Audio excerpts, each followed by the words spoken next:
दोस्तों, अजान एक अल्लाह का कलाम है, यानी कि अजान को किसी ने लिखा या बनाया नहीं है, बल्कि ये अल्लाह की तरफ से हम इंसानों के लिए भेजा गया एक खुदा का कलाम है, ताकि हम उसके जरिए से लोगों को नमाज के लिए मस्जिद में इकट्ठा किया जा सके।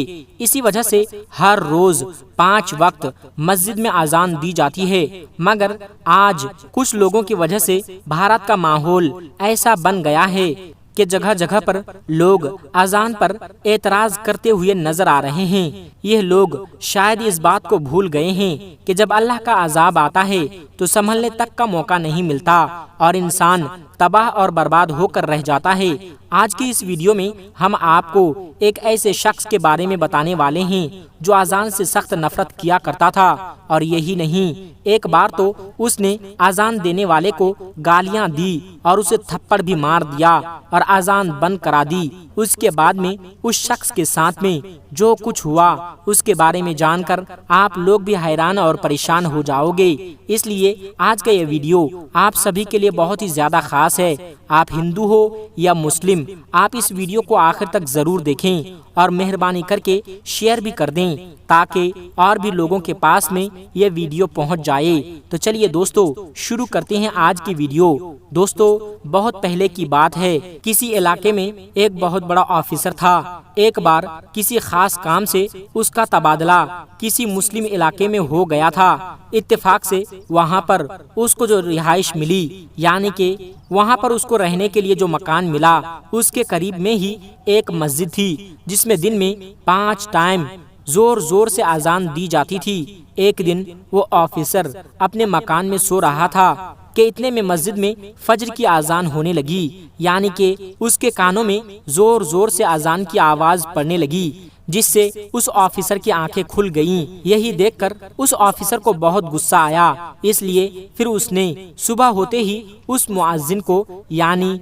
मस्जिद में अजान देने वाले को, अपने पास बुलाया। उससे कहने लगा कि कल से सुबह की अजान लाउड स्पीकर में मत देना, क्योंकि मेरा घर मस्जिद के करीब में है और सुबह अजान की वजह से मेरी नींद में खलल आता है, यानी कि मेरी नींद खराब हो जाती है। यह सुनकर अजान देने वाले मुअज्जिन ने कहा, साहब, यह तो अल्लाह का कलाम है, उसको सुनकर तो सुबह सुबह दिल को सुकून पहुंचना चाहिए, और अगर मैं सुबह सुबह लाउड स्पीकर में अजान नहीं दूंगा तो जो बूढ़े बुजुर्ग लोग हैं उनकी आंखें कैसे खुलेगी। और यही नहीं, बहुत से बूढ़े बुजुर्ग लोग ऐसे भी हैं जिनके पास में घड़ी नहीं है, या फिर उनको घड़ी में टाइम देखना नहीं आता है।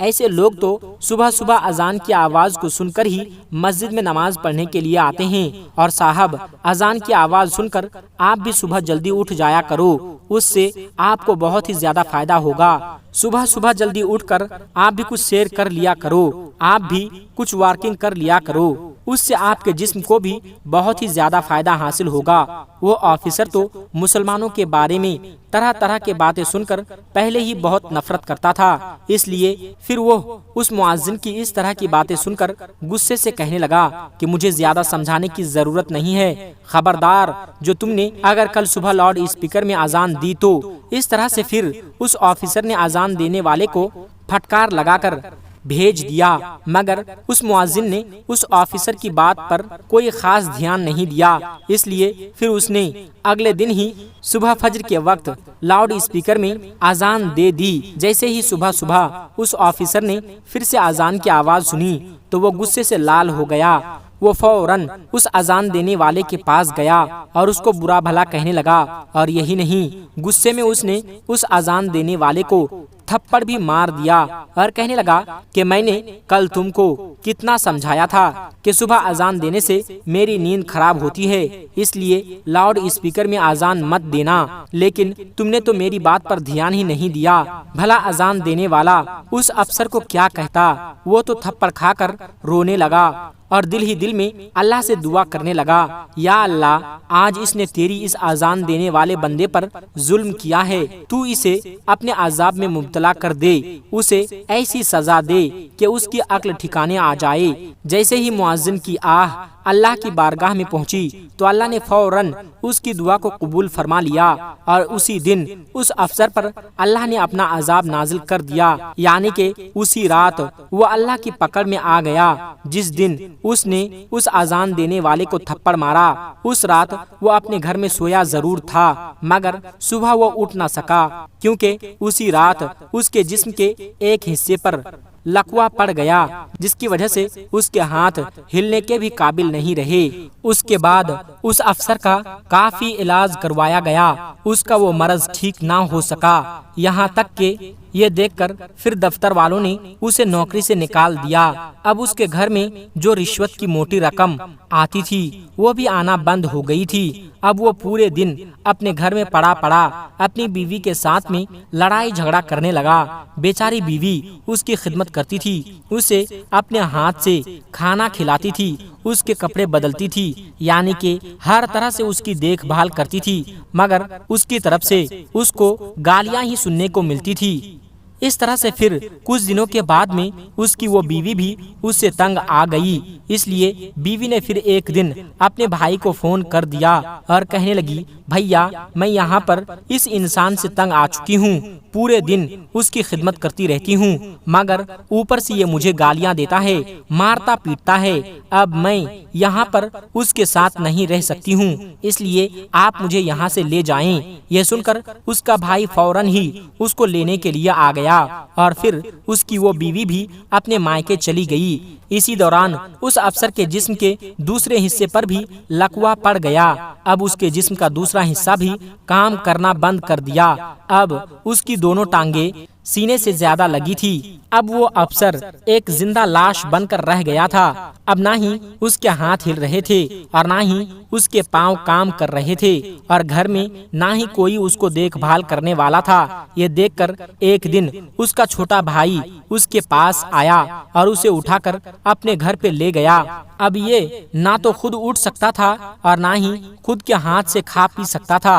अब कौन हर रोज बच्चों की तरह उसकी नजासत धोए, अब कौन उसके कपड़े बदलवाए। ऐसे करते करते कुछ ही दिनों में उसके भाई की बीवी भी उससे तंग आ गई, कहने लगी कि हमसे तो रोज रोज ये काम नहीं होगा। ऐसे करते करते फिर एक दिन किसी बात पर वो अफसर भाई की बीवी से भी झगड़ा कर लिया। उसको कोई सख्त बात कह दी, क्योंकि उसकी जबान काबू में नहीं थी, इसलिए उसने अपने भाई की बीवी को गालियां सुना दी। उसकी गालियां सुनकर भाई की बीवी रोने लगी और अपने शौहर से कहने लगी कि अब या तो इस घर में ये रहेगा या मैं रहूंगी। यह सुनकर भाई ने सोचा कि इस बीमार भाई के चक्कर में मेरा रिश्ता अपनी बीवी के साथ में खराब हो जाएगा, इसलिए क्यों ना इस भाई को यहाँ से हटा दिया जाए। इसलिए उसने अपने बेटों के साथ मिलकर गुस्से में अपने भाई की चारपाई उठाई और उसको ले जाकर सड़क के किनारे पर रख दिया। दोस्तों, उस वक्त सख्त गर्मी का मौसम था, इसलिए थोड़ी देर में ही वो सूरज की धूप की वजह से तपने लगा, उसको पसीना आने लगा। अब उसे जोरों की प्यास भी लग चुकी थी। सुबह से उसने कुछ खाया पिया भी नहीं था। अब वो अफसर अपनी चारपाई पर पड़े पड़े रो रहा था और कह रहा था, कोई तो मेरी मदद करो, कोई मुझे पानी पिला दो, कोई मुझको खाना तो खिला दो। इत्तेफाक से उसी रास्ते से उस मुअज्जिन का गुजर हुआ। उसने देखा कि सड़क के किनारे पर एक चारपाई पर एक शख्स लेटा हुआ है, बुरी तरह से तड़प रहा है। यह देखकर वो मुअज्जिन उसके पास गया। जैसे ही उसने अफसर को देखा तो वो पहचान गया कि ये वही अफसर है जिसने उसको थप्पड़ मारा था। यह देखकर मुअज्जिन हैरान हो गया और पूछने लगा, क्या ये शख्स तुम्हारे साथ में ये क्या हो गया है? तुम तो एक बहुत बड़े अफसर थे। वो अफसर भी मुअज्जिन को पहचान चुका था, इसलिए उसने पड़े पड़े ही मुअज्जिन के आगे अपने हाथ जोड़ दिए और माफी मांगने लगा। कहने लगा, मेरी बर्बादी उसी दिन शुरू हो गई थी जिस दिन मैंने आपको थप्पड़ मारा था। फिर उसने अपनी पूरी दर्द भरी कहानी उस मुअज्जिन को सुना डाली। उसने बता दिया कि उसी रात मेरे जिस्म पर लकवा पड़ गया था और उसके बाद से मेरी हालत बिगड़ते बिगड़ते आज मेरी हालत ऐसी हो गई है कि आज मेरे पास में कोई खड़ा तक नहीं होता है, मेरे सब अपनों ने मुझे ठुकरा दिया है। इतना कहते कहते वह अफसर फूट फूट कर रोने लगा। उसकी यह हालत देखकर उस मुअज्जिन को उस पर तरस आ गया। उसने उसको पानी पिलाया, उसके लिए खाना लेकर आया, अपने हाथों से उसको खाना खिलाया, और यही नहीं, फिर उसे उठाकर वो अपने घर भी ले गया और खूब अच्छी तरह से उसकी खिदमत करने लगा। उस मुअज्जिन ने उसे बता दिया कि तुमने अल्लाह की शान में गुस्ताखी की है, इसलिए तुम सच्चे दिल से अल्लाह से माफी मांगो। ये सुनकर वो अफसर सच्चे दिल से अल्लाह की बारगाह में झुका और रो रो कर अल्लाह से माफी मांगने लगा, और साथ ही वो मुअज्जिन भी उसके हक में दुआ करने लगा। अल्लाह ने फौरन उसकी दुआ कबूल फरमाया। इसलिए थोड़ी ही दिनों की खिदमत में वो अफसर पूरी तरह से ठीक हो गया और उठकर चलने फिरने लगा।